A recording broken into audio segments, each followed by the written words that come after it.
더 좋은 언약이 주는 네 가지 유익. 자, 히브리서는 우리 예수님이 뛰어나다 탁월하다라고 하는 것을 증명하는 책이라고 그랬습니다. 그런데 그 증명의 궁극적인 목적이 뭐냐 하면 예수님만이 우리의 구원자다라고 하는 것을 증명하려고 그러는 거예요. 유대인들이 유대교에서 기독교로 개종했는데 핍박이 오고 환란이 오고 예수가 진짜 메시아인가 이런 오해가 생기니까 자꾸 믿음을 버리고 다시 유대교로 돌아가려고 하는 이 사람들에게 아니다, 잘 믿고 있다, 흔들리지 마라 그러면서 예수가 구약에 나오는 그 어떤 존재들보다 사람들보다 더 뛰어날 뿐만 아니라 궁극적으로 이분이 누구냐 하면 우리를 죄에서 구원해 주실 분이다. 구약에 너희들의 죄의 문제를 해결하는 사람이 누구냐 하면 대제사장인데 예수님은 그 대제사장보다 뛰어나다. 그 대제사장이 어디에서 예배를 제사를 드렸냐 하면 성소에서 드렸는데 이건 대제사장이 만든 것도 아니고 하나님이 보여주셨는데 우리를 구원할 예수님은 이 땅이 아니라 저 하늘나라에 더 좋은 성소를 만들어 놓았다. 그 얘기입니다. 뿐만 아니라 우리가 지난번에 살펴보았던 그 예수님의 뛰어나신 더 좋은 대제사장, 더 좋은 성소를 만드실 뿐만 아니라 이분은 우리를 저 더 좋은 성소, 저 하늘나라 천국에 들어가도록 뭐 되신 분이라고요? 중보자, 보정이 되신 분이다. 본인이 새 언약인 동시에 본인이 중보자니까 너희들 못 들어가면 누가 책임지겠다라는 거예요. 내가 보증서 쓰니 내가 책임질 테니까 내 말만 들으면 돼, 나만 믿으면 돼, 그 이야기를 하고 있는 거예요. 그게 오늘 본문 6절과 7절 말씀입니다. 다시 한번 6절과 7절 말씀을 같이 한번 읽어볼까요? 자, 6절 7절 이제 시작. 그러나 이제 그는 더 아름다운 직분을 얻으셨으니 그는 더 좋은 약속으로 세우신 더 좋은 언약의 중보자시라. 더라는 말이 3번 나오잖아요. 더 아름다운 직분, 더 좋은 약속, 더 좋은 언약의 중보자라는 거예요. 자, 그렇다면 왜 더 좋은 언약의 중보자가 되었느냐 하면 앞에 언약, 앞에 약속이 문제가 있었다라는 거예요. 7절 말씀 같이 한번 읽어볼까요? 시작. 저 첫 언약이 무흠하였더라면 둘째 것을 요구할 일이 없었으려니와. 자, 저 첫 언약이 무흠하였더라면, 요즘 우리 한국 사람들이 잘 안 쓰는 단어를 저기 썼어요. 뭐라고 적었느냐? 무흠이래요. 뭐가 없다라는 거예요? 흠이 없다 그런 말이에요. 무흠. 자, 첫 언약은 율법을 얘기합니다. 구약에서 이스라엘 백성들이 지키고 그것을 통하여 죄의 사함을 받고 구원을 받는다고 얘기했던 그 첫 언약 율법이 뭐 하였더라면? 무엄하였더라면. 그럼 저 말 속에 율법은 무엄하지 않다라고 하는 의미가 들어있는 거예요. 그래서 무엄하지 아니하여서 새로운 언약을 내가 너희들에게 제시한다 그런 말이에요. 근데 사실은 이런 해석은 틀렸습니다. 무슨 말이냐 하면 여러분들이 오해할까봐 조금 설명을 하면 첫 언약이 무엄하였더라면 라고 할 때 율법이 무엄한 게 아니고 율법이 흠이 있는 게 아니고 율법은 흠이 없습니다. 그런데 그 율법 앞에 서 있는 인간이 그 율법을 다 지킬 수 있어요, 없어요? 못 지켜요. 율법이 문제가 있는 것이 아니라 그 율법이 너무도 정확하고 너무도 명확한데 인간이 그 율법을 지킬 수 없어서 원래 율법은 인간을 성장시키고 성숙시키고 인간을 구원시키고 하나님의 백성으로 만들려고 하는 좋은 의도로 갖고 만드는데 좋은 것이 걸림돌이 되는 거예요. 좋은 것이 다른 사람을 넘어지게 하는 거예요. 그런 의미에서 무흠하다라고 흠이 있다라고 얘기했지만 사실은 율법은 무흠한 거예요. 흠이 없는 거예요. 누가 흠이 있는 거예요? 인간이. 내가 그 율법을 지킬 수가 없어. 내가 그 율법대로 살 수가 없어. 그래서 궁극적으로 뭘 못 받아요? 구원을 못 받는 거예요. 율법의 기준을 채울 수가 없는 겁니다.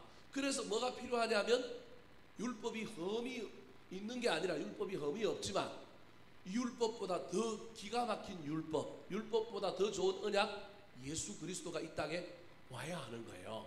그래서 너무 어렵지 않고 인간이 그 한계 속에서 그 연약함 속에서도 뭐만 하면 돼요? 믿기만 하면 돼. 그죠? 지켜야 되는 게 아니라 이번에는 뭐 하면 돼요? 믿기만 하면 되는 거예요. 그래서 율법은 갈라디아서에 보면 예수 그리스도를 필연적으로 요구한다. 율법은 예수 그리스도께로 우리를 인도하는 몽학 선생이다 그렇게 얘기해요. 자, 갈라디아서 3장 24절 같이 한번 읽어볼까요? 23절입니다. 시작. 이같이 율법이 우리를 그리스도께로 인도하는 초등 교사가 되어 우리로 하여금 믿음으로 말미암아 의롭다함을 얻게 하려 함이라. 자, 초등교사, 옛날에는 가정교사 또는 몽학선생 이런 말을 썼는데 이제 초등교사라고 좀 불렀어요. 제가 보기엔 초등교사 저 번역은 좀 그렇게 썩 어울리지 않는 것 같아요. 차라리 몽학선생이 훨씬 나은 것 같아요. 무슨 말이냐면 율법은 우리를 그리스도께로 인도하는 가정교사, 초등교사라는 거예요. 율법이 필연적으로 우리 인간이 율법을 지켜서 구원을 받게 못하는 존재이기 때문에 이 율법이 우리를 구원받게 하려고 누구에게로 인도했다고요? 예수님께로 우리를 인도했다라는 거예요. 지금 이 구약의 정통한 유대인들에게 그 얘기를 하는 거예요. 그러니까 율법이 무엄하였더라면 이런 언약이 무슨 필요가 있겠느냐, 그렇게 얘기할 때 율법이 흠이 있었다는 얘기가 아니라 율법은 흠이 없지만 너희들이 못 지키니 은혜로 내가 무슨 언약을 만든다? 새 언약을 만들고 그 언약 지키면 구원받는다라고 하는 것을 누가 보증을 쓰겠다? 내가 보증을 쓰겠다. 예수님이 그렇게 말하는 거예요. 그래서 예수님은 새 언약의 주인공인 동시에 새 언약의 또 뭐냐면 보증인이에요. 재밌죠? 자기가 빌려주면서 자기가 해결해주면서 또 뭐라고 얘기하냐면 이거 안 되면 누가 책임지겠다고요? 본인이 책임지겠다고 하시는 분이 누구라고요? 예수님이라는 거예요. 사랑하는 성도 여러분, 우리 주님이 이런 분이십니다. 저와 여러분에게 정말로 그 세상 그 어떤 것보다 더 좋으신 분이 누구냐 하면 예수님입니다. 믿기만 하면 구원받습니다. 그리고 그 믿음으로 구원받는 것에 대한 절대적인 보증으로 서주시는 분이 누구냐 하면 예수님입니다. 그러므로 저와 여러분은 예수 외에는 구원이 없음을 믿고 우리 주님을 믿어야 합니다. 그런데 이 믿는다고 하는 것이 무엇이냐는 거예요. 유대인들이 율법을 막 지키는 것으로 믿음을 대체했는데 지금 뭐라고 얘기하고 있냐면 히브리서 저자가 구원은 지키는 것이 아니고 뭐라고요? 믿는 것이라는 거예요. 그 믿는 것은 언약인데, 약속인데 이 약속은 이루어지는 약속이고 예수님이 반드시 보증이 된다는 거예요. 그래서 이 좋은 언약은 너희들이 믿기만 하면 되는데 그 믿는 것이 구체적으로 무엇이냐는 거예요. 제가 오늘 그걸 여러분에게 설명하려고 하는 거예요. 이 믿음이 뭐냐는 거예요. 이 믿는 자에게 주시는 이 놀라운 은혜가 우리에게 가져다주는 유익이 뭐냐는 거예요. 이건 유익이지만 사실은 믿음의 단계를 우리에게 설명하고 있는 겁니다. 자, 오늘 본문에 나타난 이 더 좋은 언약이 우리에게 주는 네 가지 특징, 더 좋은 언약이 우리에게 주는 네 가지 유익, 더 좋은 언약의 핵심인 믿음이 어떻게 이루어지는지를 살펴볼 때 저와 여러분도 이 믿음 소유할 뿐만 아니라 이 믿음이 주는 유익을 누리게 되시기를 예수님의 이름으로 축원합니다. 자, 그렇다면 더 좋은 언약이 주는 네 가지 유익, 믿음의 네 단계가 무엇일까요? 자, 첫 번째 더 좋은 언약, 예수 그리스도를 믿는 게 더 좋은 언약인데 그 믿음이 우리에게 주는 유익입니다. 첫 번째 유익 따라 하시겠습니다. 우리 안에 계시는 유익. 우리 안에 계시는 유익. 자, 여러분, 우리는 믿음으로 구원받습니다. 근데 믿음으로 구원받을 때 그 믿음이 뭐냐는 거예요. 믿음은 바라는 것들의 실상이요 보지 못하는 것들의 정건이라 그랬는데 그 바라는 건 뭐고 보지 못하는 건 뭐냐는 거예요. 오늘 히브리서 저자는 믿음을 뭐라고 얘기하고 있느냐 하면 믿음은 예수 그리스도가 우리 안에 오시는 거래요. 다르게 얘기하면 내가 마음 문을 열고 예수 그리스도를 내 안에 주인으로 뭐 하는 거라고요? 모시는 거래요. 그래서 더 좋은 언약을 소유한 사람에게 나타나는 첫 번째 특징, 나타나는 첫 번째 유익이 뭐냐면 우리 안에 뭐 하시는 유익이라고요? 거하시는 유익이라는 거예요. 지금 이게 도대체 무슨 얘기인지를 설명을 이해를 못 하시는 분들을 위하여 오늘 보면 9절을 한번 읽어볼까요? 9절. 자, 9절 시작. 또 주께서 이르시기를 이 언약은 내가 그들의 열조의 손을 잡고 애굽 땅에서 인도하여 내던 날에 그들과 맺은 언약과 같지 아니하도다. 그들은 내 언약 안에 머물러 있지 아니하므로 내가 그들을 돌보지 아니하였노라. 출애굽 이후에 구원에 대한 언약을 이스라엘 백성들과 하나님이 맺었는데 그 언약은 옛 언약이라는 거예요. 새로 맺는 이 언약은 그때 그들과 맺었던 언약하고는 전혀 다른 차원의 언약이라는 거예요. 이 언약을 믿음의 언약이란 말이에요. 지금 여러분 예수 그리스도를 믿는 믿음의 언약이라는 거예요. 그러면 믿음의 언약의 구체적인 내용이 뭐냐는 거예요. 우리가 예수 그리스도를 믿음으로 구원을 받는다 그러는데 그냥 그럼 믿는다라고 하는 것이 머릿속에 있는 것이냐? 유대인들은 이걸 자꾸 그냥 행하는 것으로 얘기하는데, 지키는 것으로 이야기했는데, 이건 이제 믿는다라고 하는 것이 뭐냐는 거예요. 그 첫 번째가 주님이 우리 마음속에 들어오시는 거예요. 자, 오늘 본문이 예레미야서를 인용했어요. 그 예레미야서를 인용한 원문을 살펴보면 훨씬 더 이해하기가 쉽습니다. 옛날 언약과 지금 히브리서에서 이야기하고 있는 새 언약이 어떻게 다른지를 설명하고 있어요. 자, 32절 말씀, 예레미야 31장 32절 말씀을 같이 한번 읽어볼까요? 시작. 이 언약은 내가 그들의 조상들의 손을 잡고 애굽 땅에서 인도하여 내던 날에 맺은 것과 같지 아니할 것은 내가 그들의 남편이 되었어도 그들이 내 언약을 깨뜨렸음이라. 여호와의 말씀이니라. 자, 저기 노란 줄 친 게 원문에는 있었는데 신약의 히브리서 저자가 인용을 할 때는 그 부분이 좀 빠지거나 다르게 지금 설명이 되어 있어요. 그러니까 원문을, 원저자의 글을 읽어보는 것이 훨씬 이해하기가 쉬운 거예요. 그게 무슨 말이냐면 구약의 이스라엘 백성들과 하나님 관계에서 구원을 무슨 관계로 이해를 시켜서 설명을 했느냐 하면 부부 관계로 이해를 했단 말이에요. 그래서 믿음하면 부부 관계예요. 근데 여러분 요즘 부부들이 헤어져요, 안 헤어져요? 헤어지잖아요. 부부 관계의 핵심은 뭐예요?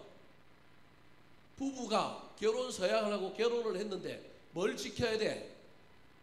순결을 지키고 정절을 지키고 책임을 지켜야 되잖아요. 근데 그걸 안 지키는 것처럼 이스라엘 백성들과 하나님 사이에 옛날 언약의 핵심이 무슨 관계였느냐 하면 부부 관계였는데 그 부부 관계에서 한쪽이 어떻게 한 거예요?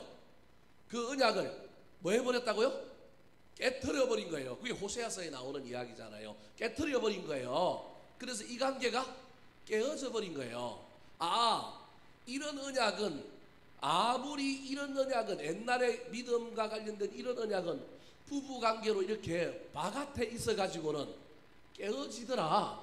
그래서 지금 주님이 남편과 아내라고 하는 관계를 가지고 믿음을 설명하다가 아, 이제 그 언약은 사람을 구원하지 못하더라. 한쪽이 뭐 해버리니까?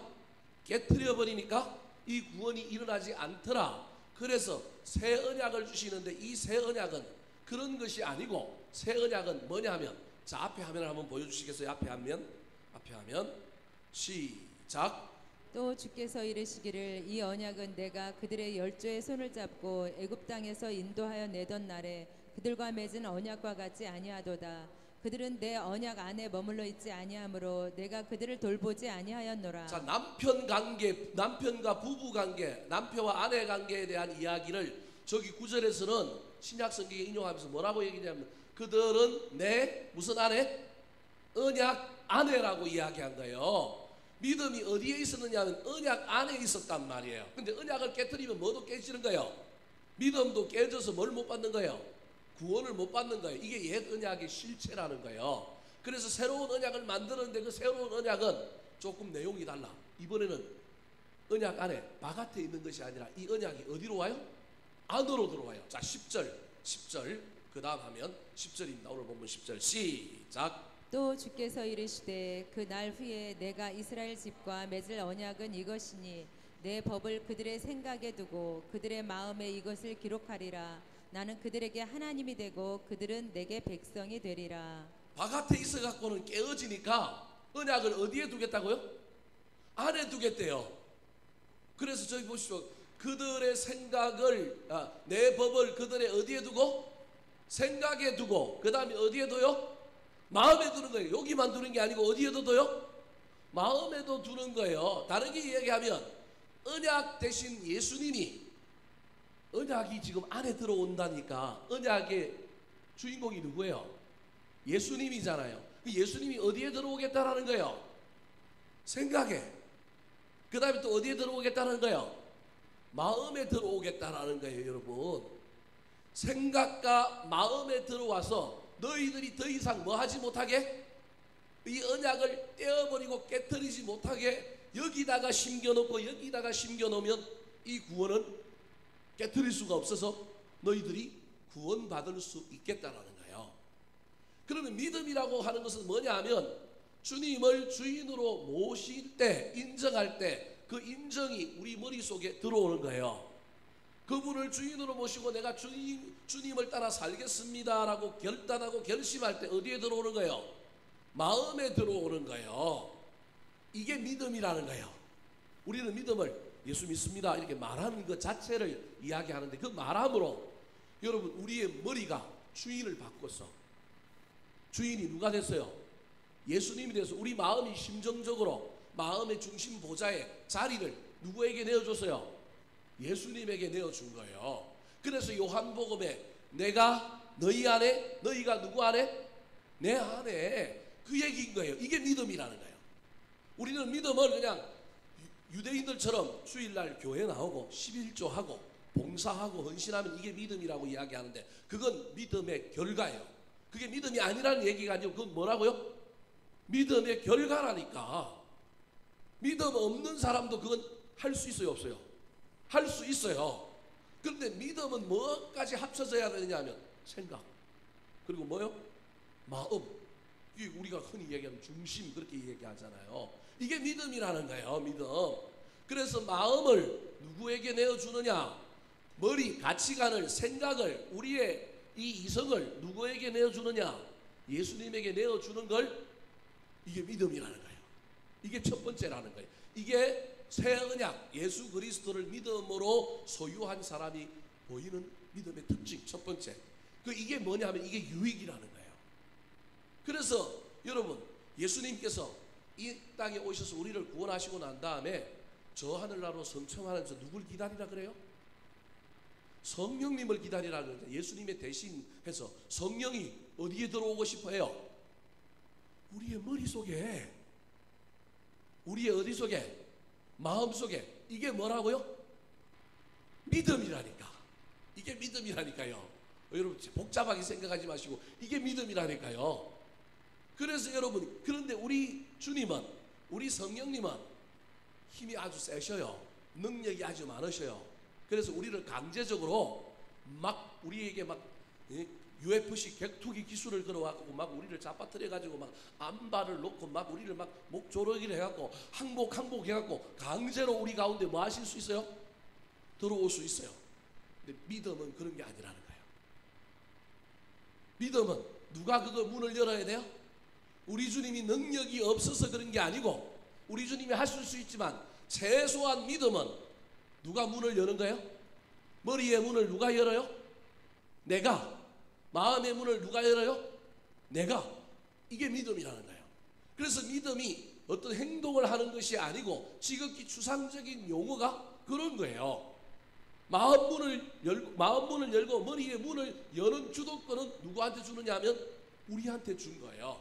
그래서 내가 고백할 때, 내가 진심으로 뭐 할 때 이 문들이 열려서 이 문 안으로 머리의 이성으로 우리의 마음의 심정 안에 누가 들어오시는 거예요?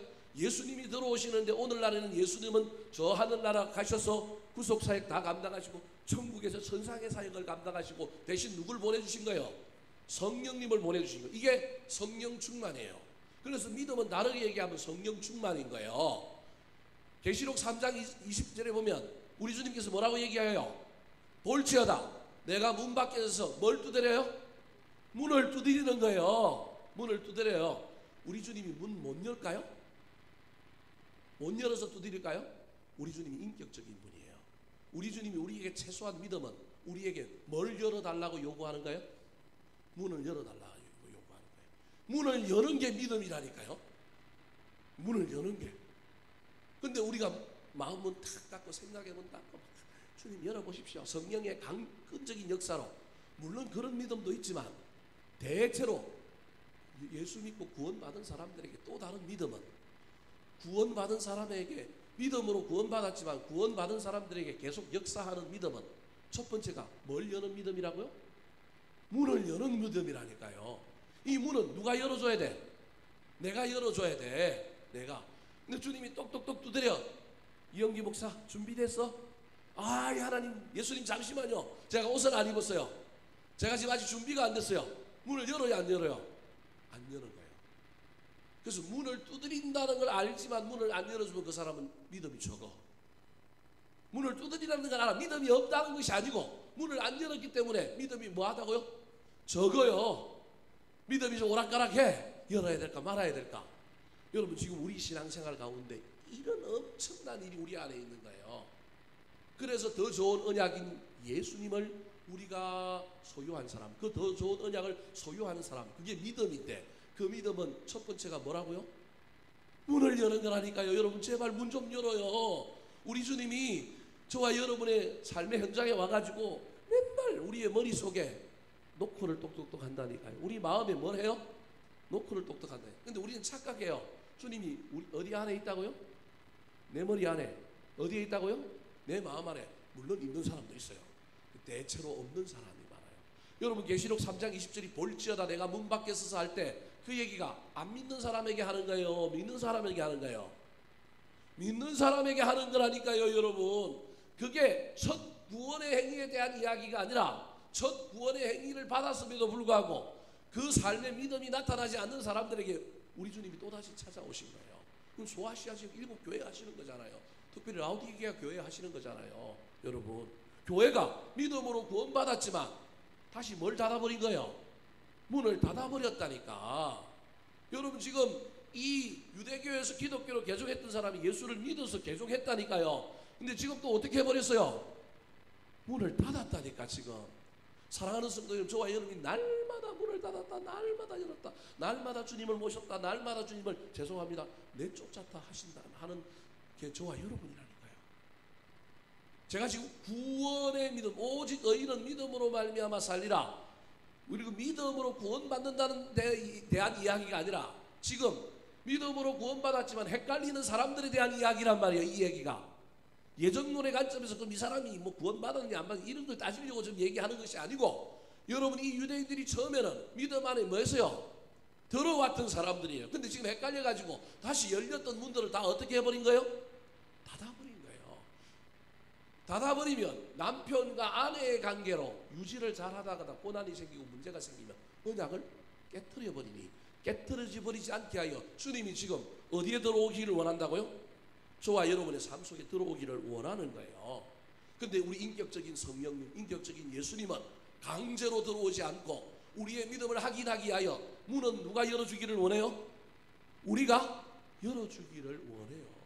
이런 주님과 달리 우리는 인생에 문제가 생기면, 고난이 오면 우리는 막 잠자고 있는 주님한테 어떻게 해요? 맨날 두드려요. 그게 뭐예요? 기도. 잘 몰라요 여러분. 근데 우리 주님은요, 우리가 두드릴 때마다 구하라, 두드리라, 찾으라, 그러면 뭐하리라? 열리리라. 우리 주님은 잘 열어주시는데 우리는 어떻게 해요? 우리는 제가 보기엔 잘 안 여는 것 같아요. 여러분 이게 믿음이라고 하는 사실을 잘 기억하시기 바랍니다. 따라하실까요? 믿음은 문을 여는 겁니다. 이성의 문을 열고, 따라하십시오. 이성의 문을 열고 마음의 문을 여는 겁니다. 이게 믿음이라고 하는 사실을 기억하시기 바랍니다. 특별히 저와 여러분이 믿음으로 구원받았지만 신앙생활을 또 하고 있는 상황에서 왔다 갔다 오락가락하는 그리스도인들에게 그 믿음은 반드시 뭘 여는 거라고요? 문을 여는 거다. 그래서 주님이 누구 안에 들어오는 거다? 내 안에 들어오는 거다. 이게 저와 여러분이 더 좋은 언약을 소유하게 됐을 때 얻는 첫 번째 유익임을 잘 깨닫고 진실로 우리 주님을 믿고 내 마음의 삶의 구주로 모심으로 말미암아 하나님의 임재를 경험하고 성령 충만을 경험하는 저와 여러분 되시기를 예수님의 이름으로 축원합니다. 두 번째, 믿음의 두 번째 단계, 저와 여러분이 더 좋은 언약의 중보이신 예수 그리스도를 모심으로 누리게 되는 유익이 뭘까요? 따라 하시겠습니다. 관계 회복의 유익. 관계 회복의 유익. 자, 10절 말씀 같이 한번 읽어볼까요? 10절입니다. 시작. 또 주께서 이르시되 그날 후에 내가 이스라엘 집과 맺을 언약은 이것이니 내 법을 그들의 생각에 두고 그들의 마음에 이것을 기록하리라. 나는 그들에게 하나님이 되고 그들은 내게 백성이 되리라. 새 언약에 대한 이야기를 하는 거예요. 새 언약은 다른 게 아니고 뭐냐 하면 문을 열고 뭐 하는 거라고요? 모시는 거다라는 거예요. 이게 새 언약의 새 언약을 소유한 사람들의 삶의 태도요, 신앙의 태도라는 거예요. 그러면 주님이 우리와 연합하여 우리와 함께 사는 거예요. 이건 성령 충만을 의미한다는 거예요. 그런데 주님을 모시고 성령 충만을 경험한 사람들에게 두 번째로 나타나는 믿음의 단계, 두 번째로 나타나는 유익은 뭐냐 하면, 주님이 우리 안에 계시면 뭐가 회복된다고요? 관계가 회복되는 거예요. 여러분, 관계가. 여러분, 구원의 역사는 관계의 회복입니다. 여러분, 이 말을 잘 기억하시기 바랍니다. 신앙생활은 관계가 회복되는 거예요. 관계가. 예수를 믿는데 관계가 자꾸 끊겨. 관계가 안 돼. 여러분, 이거 문제가 있는 겁니다. 신앙생활은 관계의 회복이라고 하는 사실을 잘 기억해야 됩니다. 성령 충만하고 주님이 우리의 이성의 문을 열고 우리의 마음의 문을 열고 우리에게 오셔서 우리 주님 우리를 구원하신다는 그 놀라운 새 언약의 중부가 딱 되셨을 때, 그것으로 말미암아 우리 속에 놀라운 은혜가 생김으로 말미암아 하나님과 우리 사이에 뭐가 회복돼요? 관계가 회복되는 겁니다. 여러분, 관계가 좋으면 그 사람이 무슨 말을 하든 그 사람이 어떤 행동을 하든 좋아요, 나빠요? 좋다니까요. 그래서 이 관계가 중요하다니까요. 부부가 결혼해서 사는데 남편과 아내의 관계가 좋으면, 물론 이제 간혹 안 그런 경우도 있지만 관계가 좋으면, 남편이 아내를 사랑해주면, 남편이 아내한테 잘하면 이 아내는 누구한테 잘할까요? 그 유명한 시어머니. 저는 감동이 없는 것 같네요. 네? 시어머니, 시댁 식구들한테 뭐 할 수밖에 없어요?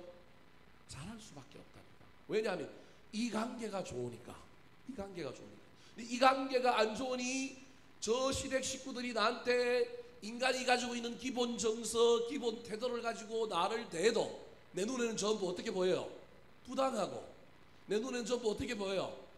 정의롭지 못하고, 억지를 부리고, 이상하고, 그냥 C자만 들어도 어떻게 해요? 싫어. 물론 현대 사람들 중에서는 관계가 좋아도 그런 경우들이 많아서 문제이긴 하지만, 일반적인 예를 들면 관계가 좋으면 어떤 거예요? 좋은 거예요. 관계가 나쁘면 그 사람들이 아무리 나한테 잘해줘도 만나고 싶어요? 안 만나고 싶어요? 안 만나고 싶은 거예요. 그래서 여러분, 성령 충만하여 주님이 우리 가운데 들어오시면, 그래서 우리가 주님과 연합하게 되면 그 다음에 생기는 현상이 있는데 뭐가 회복된다고요? 관계가 회복돼요. 그것을 10절 마지막에는 뭐라고 얘기했느냐 하면, 나는 그들에게 뭐가 되고 하나님이 되고 그들은 내게 뭐가 된다고요? 백성이 된다라는 거예요. 그러면 관계가 회복됐다. 이게 어떤 상태일까요? 그게 그 유명한 샬롬이라고 하는 단어입니다. 관계가 회복되면 샬롬인 거예요. 관계가 회복되면 샬롬이 찾아와서 사이가 어때요? 좋아져요. 사이가 좋으니 행복한 거예요. 그래서 제가 여러분에게 늘 정의를 내린 것 중에 하나가, 행복은 뭐가 행복이라고요? 사이가 좋은 게 행복이에요. 여러분, 행복은 돈이 많은 게 행복이 아니고요. 행복은요, 많이 먹는 게 행복이 아니고요. 행복은 뭐라고요?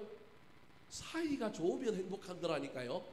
그 사이가 좋은 게 여러분, 관계의 회복을 통하여 일어나는 거예요. 그걸 성경에서는 뭐라고 얘기하냐면 샬롬, 그렇게 얘기해요. 근데 우리가 교회 안에서 다른 사람에게 샬롬 그렇게 얘기하면서 뭐는 안 좋아지게 만들어요? 관계는 안 좋아지게 만들어. 여러분, 관계가 좋아지면 샬롬이 우리 가운데 임한다니까요.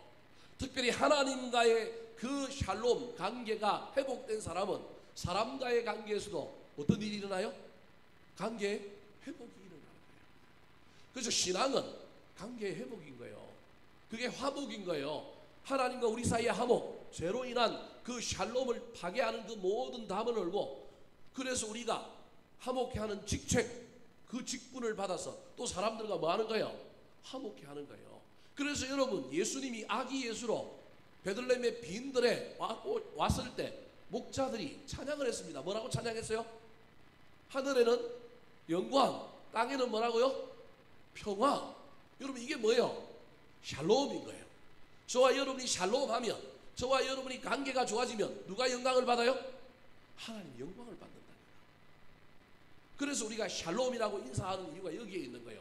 그 모든 샬롬의 시작이 어디서부터 시작돼야 된다고요? 하나님과 나 사이의 관계가 회복되는 거예요. 우리 그걸 전통적인 한국교회에서는 뭐라고 얘기해요? 은혜라고 얘기하잖아. 은혜 받으면 하나님이 나한테 은혜를 줘서 내가 하나님과 은혜가 아주 막 좋아지면 그 은혜 때문에 미운 놈도 떡 하나 더 줄 수 있고 사랑할 수 있고, 그러다 보니까 관계가 좋아져서 우리 사이에 샬롬이 넘치게 되는 거예요. 여러분, 신앙은, 특별히 구원은 관계의 회복이라고 하는 사실을 잘 기억하여 관계를 반토막 내고 관계를 찢어진 대로 내버려 두지 말고, 할 수만 있다면 저와 여러분이 먼저 주님을, 내 이성의 문을 열고 내 마음의 문을 열고 주님을 내 안에 뭐 해야 돼요? 모셔야 뭐가 일어나요?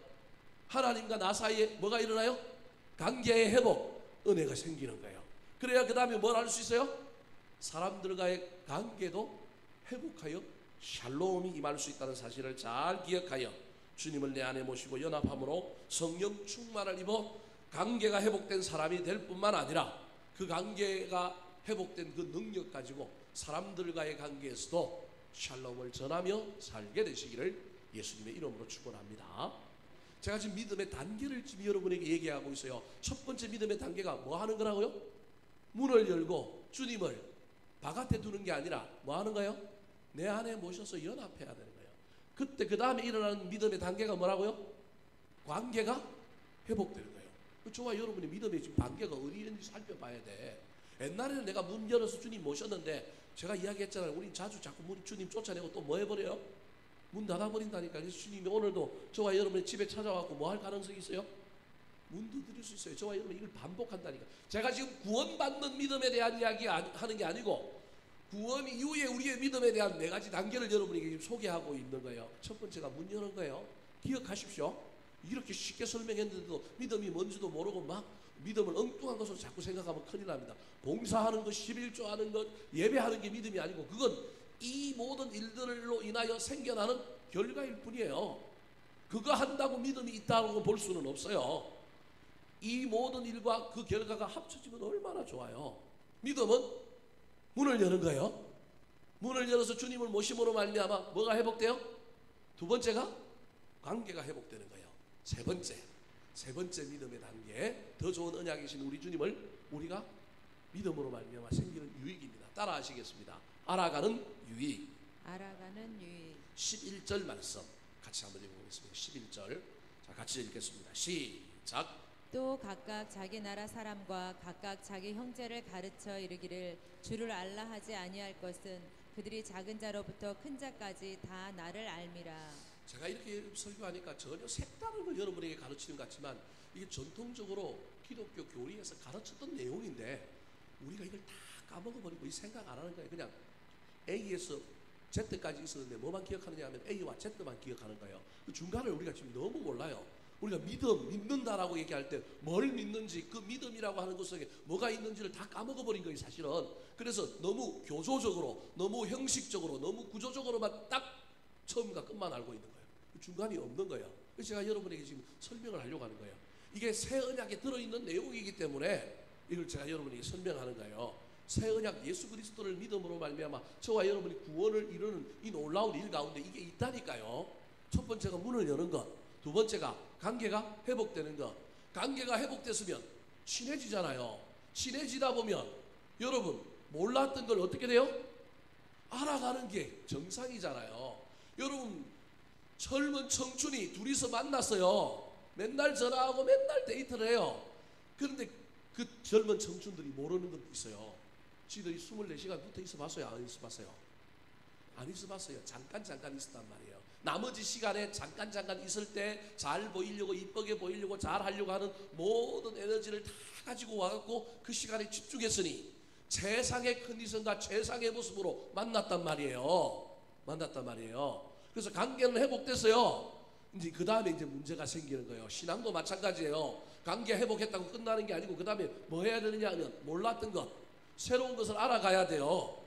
그래서 결혼했는데 그 결혼이 사랑이 정점이 아니고 그때부터 또 뭐 해야 되느냐 하면 사랑이 뭐 해야 돼요? 자라가야 돼. 친밀감이 뭐 해야 돼요? 늘어나야 돼. 우리가 예수 믿으면 왜 힘든지 알아요? 예수 믿을 때 아까 이야기했죠. 연애하는 것처럼 믿었단 말이에요. 근데 주님을 가까이 모시고 주님을 내 안에 모시고 나니까요. 불편함이 있어요, 없어요? 있어요. 주님이 우리한테 요구하시는 게 있단 말이에요. 24시간 같이 남녀가 붙어 살다 보니까 몰랐던 걸 어떻게 돼요? 알아가는 거예요. 코를 골아 남편이. 이거 골치 아프잖아요, 그죠? 결혼 전에는 코를 고는지 아는지 몰랐는데 코를 골아요. 그래서 막 아내가 막 힘들었고, 근데 살아가니까 말을 해요, 못해요? 못하는 거예요. 여기 안다는 것은 단순히 지식적으로 아는 걸 얘기하는 게 아니에요. 코를 골아요. 그런데 코를 고는데 막 이게 너무너무 막 힘들어갖고 코 곤다고 따질라 그랬는데, 남편은 아내가 뭐 하는 걸 알아요? 이를 부드덕부드덕 하는 걸 알아요. 그래서 서로가 서로에게 불만을 가지고 있다가 이야기를 딱 해보니까, 나한테도 연약함이 있고 저기한테도 연약함이 있으니 우리 서로 이해하는 거예요. 수용하는 거예요. 이게 뭐예요? 알아가는 거예요. 이게 아는 거예요. 지식적으로 저 사람이 코를 본다는 게 아니고, 저 사람이 코 고는 것 뒤에 뭐가 있느냐, 왜 그러느냐, 그것을 통하여 저와 여러분이 알아가는 거예요. 이게 신앙의 영역에 있는 거예요. 하나님의 성품을 알아가고요, 우리의 제된 모습을 우리 주님이 사랑한다는 걸 알아가고요, 이 신앙에 알아가는 장면이 있는 거예요. 이때 자존심이 좀 상하기도 하고 쑥스럽기도 하고요. 내가 이걸 열어야 되는데 못 열기도 하고요. 재미난 이야기 한번 해볼까요? 또 이거 이야기하고 우리 집에 가서 또 혼날 텐데, 집에서 남편과 아내 사이에 방구 끼는 것이 허용되어 있는 사람들 손 들어보세요. 아무도 손 안 드네. 네? 집에서 부부끼리 서로 방구 껴도 돼요, 안 돼요? 네. 어떤 부부는요, 서로 껴요, 못 껴요? 대답들을 다 안 하시네. 다 안 끼나봐. 우리 부부만 끼나봐요. 네, 우리는 이 교회에서 열심히 참고 있다가 집에 들어가면 서로 막 질러요. 네, 서로 질러. 생리적인 현상이잖아요, 여러분. 근데 방구를 끼지만 그게 문제가 되는 사람들이 있는가 하면 서로 용납이 되고 이해가 되는 거잖아요. 신앙의 영역에서 꼭 이런 예를 가지고 설명할 수는 없지만, 하나님과 우리 사이에 하나님의 그 풍성, 우리 하나님 완전하신 분이니까 그 하나님의 그 풍성함, 하나님의 숨어있는 의도, 하나님의 놀라운 사랑, 뜻을 알아가고, 하나님의 공의, 하나님이 우리를 통하여 우리가 좀 더 성숙하고 성장하기를 바라는 의미에서 우리에게 때로는 어떤 좀 우리 개인적인 인간적인 입장에서 부담을 누릴 만한 어떤 우리 하나님의 뜻을 알게 되고요, 하나님은 우리의 연약한 모습을 알지만, 우리의 부족한 부분을 알지만, 서로가 알아가는 이 놀라운 일들 속에 신앙이 성장하고 성숙하는 거예요. 그래서 이 아는 단계가 있어야 돼요. 알아가는 단계는 불편함이 있고 어떤 긴장이 있고 문제가 있어요. 그래서 신앙생활하면 예수를 믿으면 믿을수록 옛날에 믿을 때보다 막 좀 힘들고 막 이러면, 아, 이게 지금 무슨 단계다? 알아가는 단계다. 근데 여러분, 다 안다고 멈추어 쓴 사람들이 많아요. 나 하나님 잘 알아. 안 알아가는 사람들도 문제지만, 오늘날 한국 교회 안에 어떤 사람들이 문제라고요? 나 하나님 다 알아. 코끼리 뒷다리 만져놓고 코끼리가 어떤, 여러분, 우리 주님은 얼마나 크신 분인지 몰라요. 숨겨진 부분이 얼마나 많은지 몰라요. 근데 한국 교회 안에 있는 많은 사람들이, 목사인 저조차도 내가 하나님 어떻게 한다고요? 다 알아. 내가 아는 건 나 다 알았기 때문에 더 이상 알 필요가 있어, 없어요? 없어. 이 신앙이 지금 문제인 거예요. 사랑하는 성도 여러분, 문도 여시고, 그래서 성령님 모셔드리고 주님을 모셔드릴 뿐만 아니라 놀라운 관계가 회복되는 것을 경험하셔서, 하나님이 다 좋아 보이고, 하나님이 좋아하는 교회도 다 좋아 보이고, 하나님이 좋아하는 사람도 다 좋아 보여서 관계의 회복을 잘 도모하실 뿐만 아니라, 그 다음에 반드시 저와 여러분이 해야 할 일이 있는데, 그게 뭐라고요? 하나님을 알아가는 거예요. 예수님 당시에 바리새인들이 하나님을 아는 지식이 자기들은 뭐하다고 생각했어요? 완전하다, 충만하다, 그렇게 생각했습니다. 근데 우리 주님이 그들을 보고 뭐라고 얘기하셨어요?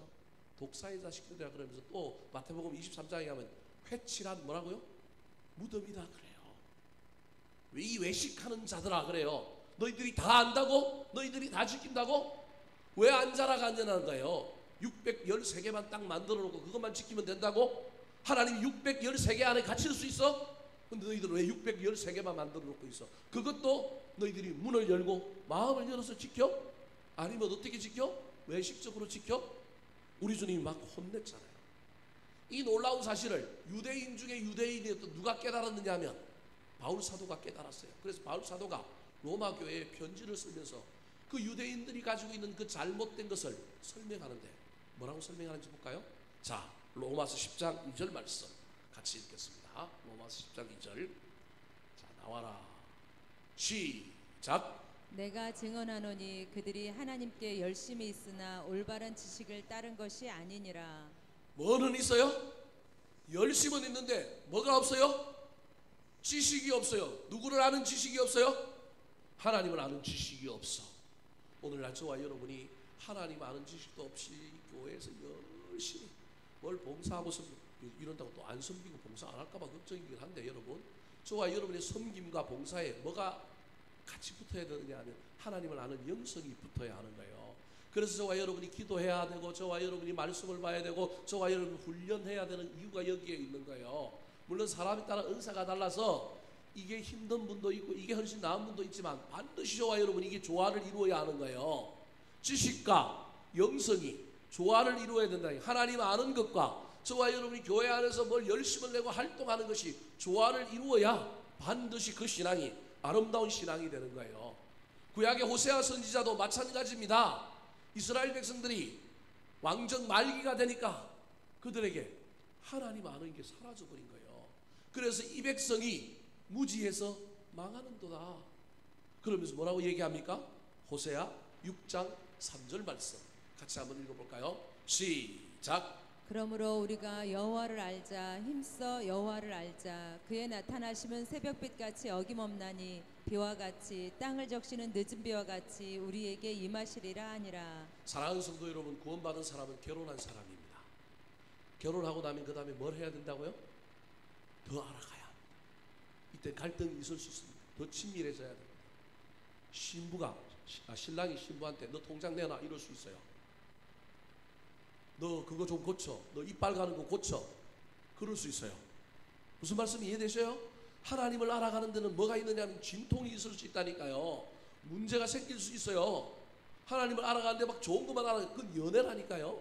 결혼하고 나면 반드시 하나님을 알아가야 되는데, 이 알아가는 것이 순적하기만 한 것이 아니라 때로는 결단도 있고 헌신도 있고 여러 가지 어려움이 있는데, 그 어려움을 통과할 때 진정 누구를 알아가는 거냐면 하나님을 알아가는, 이게 믿음의 세 번째 단계임을 잘 기억하여 문을 열어서 주님을 모실 뿐만 아니라 관계를 회복하여 그 회복되는 놀라운 샬롬을 가지고 사람들과 관계에서도 관계를 회복하는 뿐만 아니라 더 나아가서 누구를 알아가자고요?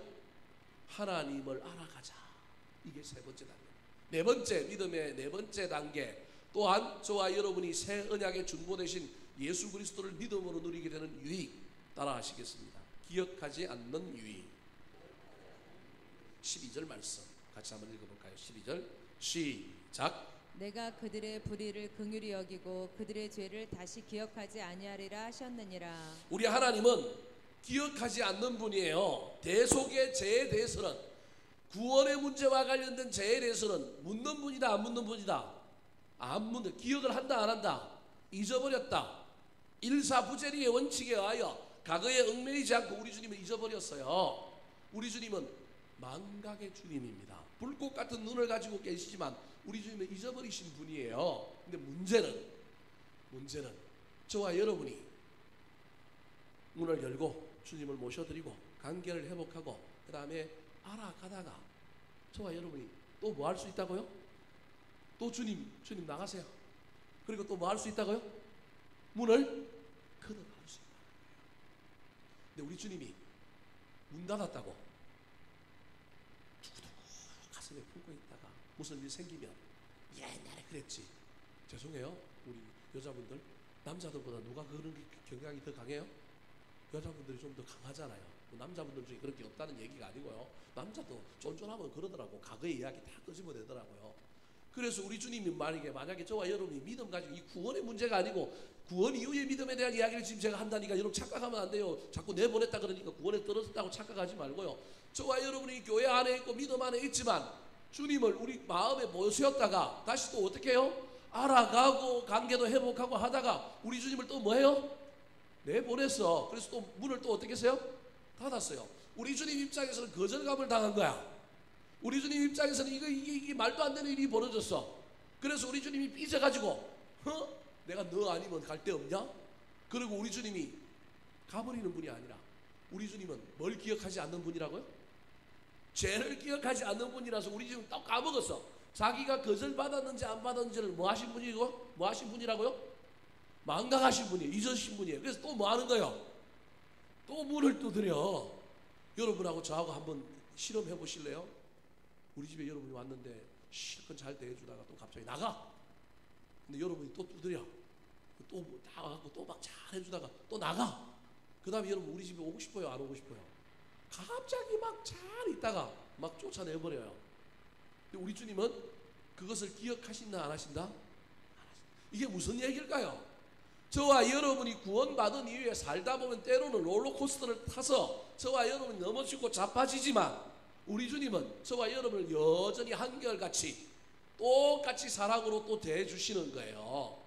이 놀라운 하나님의 은혜를 저와 여러분이 자꾸 받다 보면, 인간이기 때문에 잘 안 될지도 모르겠지만 이 은혜를 자꾸 받다 보면 이제는 우리 주님을 쫓아내는 우리 삶의 행위와 관련된 또는 삶과 관련된 죄악은 범하지 않을 가능성으로 점점 나아갈 수 있다는 거예요.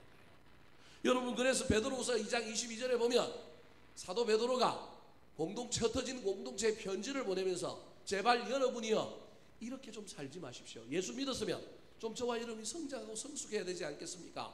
하면서 건면하는 말이 나옵니다. 자, 베드로후서 2장 22절 말씀 같이 한번 읽어볼까요?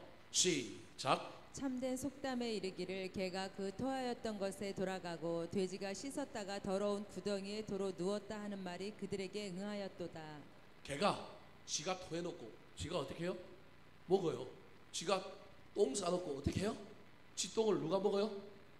여러분 TV 같은 데 보면 그런 개 나오잖아요. 그래서 나중에 훈련사가 와갖고 막 그 교정시키고 그러잖아요. 돼지가요 실컷 씻었는데 또 어디 가서 누워요? 더러운 곳에 가서 누워요. 돼지는 털 때문에 그런 습성이 있어요. 돼지는 코를 가지고 뭘 파야 되냐면 땅을 파야 되는 그 습성을 가지고 있어요. 이 코가 훨씬 후각이 발달된 동물이 돼지, 멧돼지이기 때문에요. 돼지, 멧돼지는 반드시 뭘 파야 되느냐 하면 땅을 좀 파야 돼요. 뭘로? 코로 땅을 파야 되는 그 습성이 있어요. 그렇게 파놓고 거기 가서 또 눕는 거예요. 실컷 씻어놨는데 여러분 이게 저와 여러분의 모습이라는 거예요. 저와 여러분의 모습이에요. 그러니까 여러분 저와 여러분 인정해야 돼. 낙심해갖고 막 그게 빠져가지고 막 아유 이런 인간 이럴 필요도 없고요.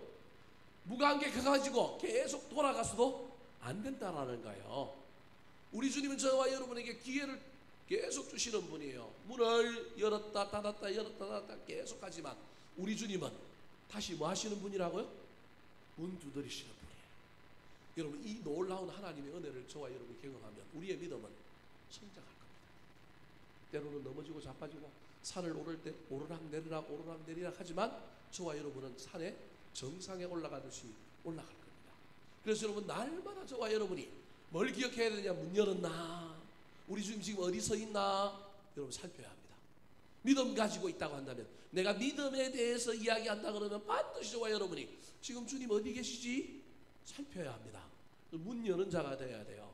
뿐만 아니라 문 열어서 주님 모셨으면 뭐가 회복되어야 된다고요? 관계가 회복되어야 되는데 관계가 회복되는지 안 되는지는 뭘 보면 알 수 있다고요? 사이가 좋은지 그걸 뭐라고 얘기하면 샬롬 마음의 평화가 있는지 삶의 평화가 넘치는지 하나님과 관계가 회복되면 이런 일이 일어난다는 거예요. 그 다음에 해야 될 일인데 좀 힘들 수 있어요. 이건 주님을 더 알아가는 단계인데 그냥 지식적으로 아는 것이 아니라 네가 나를 안다면 때로는 이거 좀 고쳐 이거 좀 포기해 이거 좀 하렴 이런 일이 일어난다는 거예요. 그때 우리가 또 그걸 못해갖고 넘어지고 자빠지고 아 주님 힘들어요 좀 잠시 나가세요. 또 그래서 뭐 할 수 있어요? 주님을 문 밖으로 또 쫓아낼 수 있어요. 근데 우리 주님 참 신기하게도 내가 쫓아낸 걸 뭐 하신다고요? 기억을 못해. 그래서 우리 주님 또 뭐 해요? 문 두드리는데 그때 죄책감에 빠져갖고 내가 주님 내보냈는데 내가 어떻게 문 열어? 그러지 말고 또 뭐 하면 돼요? 문 열면 돼요. 근데 너무 자주 너무 익숙하게 아무런 감각도 없이 자꾸 쫓아내면 된다 안 된다? 안 된다. 쫓아내더라도 모시고 있는 시간을 어떻게 해야 돼요? 길게 하면 돼요. 여러분 우리가 평생 주님을 모시고 알아가면서 살아갈 수 있다면 그 사람은 성자지요. 얼마나 좋겠어요. 네? 그런 사람이 있을 수도 있을 것 같아요. 성경에 보면 그런 사람이 몇 사람 나와요. 에녹 같은 사람이 제가 보기엔 그런 사람인 것 같고요. 노아도 하나님과 동행했던 사람인데 나중에 어떻게 해요? 포도주 먹고 또 한 잔 먹어가지고 막 또 떨어지잖아요. 그죠? 그럴 수 있다니까요. 그래서 처음에는 기간이 요만큼이었는데 기간을 좀 늘려서 또 우리 주님 모시고 또 좀 늘리고 어떤 때는 또 줄어들었다가 또 늘릴 수가 있다면 얼마나 좋겠습니까? 여러분, 이게 무슨 생활이라고요? 믿음 생활이다. 제가 오늘 여러분에게 믿음 생활에 대해서 정말 여러분에게 중요한 걸 여러분에게 가르쳐 드렸는데 이걸 마음속에 잘 새겨서 우리가 예수 그리스도를 믿는 존재, 그게 더 좋은 언약의 중보자 되시는 예수님을 믿는 건데, 우리가 그 예수 그리스도를 믿고 구원의 문 안으로 들어왔다고 한다면 그 다음에는 어떻게 살아야 되느냐? 문 열어야 된다. 관계 회복해야 된다. 회복된 증거가 뭐냐? 샬롬, 평안이 있는 건데, 하나님과의 관계 속에서 내가 평안하면 사람들과의 관계 속에 이 평안이 점점 넘쳐가는 거야. 그 다음에 내가 성장하고 성숙하는 차원에서 우리 주님을 좀 더 알아가는 거야. 코끼리 다리 만져놓고 다 한다고 하고 있는 것이 아니라 알아가는 건데, 그때는 때로는 대가를 좀 치러야 되고 주님 우리에게 뭘 요구하실 수도 있다. 그런데 그걸 순종하고 넘어갈 때 하나님을 아는 지평이 훨씬 더 늘어간다는 사실을 잘 깨닫고 롤러코스터를 타고 반복할지라도 조금씩 더 저와 여러분이 강한 믿음, 좋은 믿음, 큰 믿음의 주인공들로 이 땅에 다시금 우리 주님 앞에 칭찬받게 되시기를 우리 구주 예수 그리스도의 이름으로 축원합니다. 한번 따라 하실까요? 더 좋은 언약이 주는 네 가지 유익. 우리 안에 계시는 유익. 관계 회복의 유익. 알아가는 유익. 기억하지 않는 유익. 기도하겠습니다.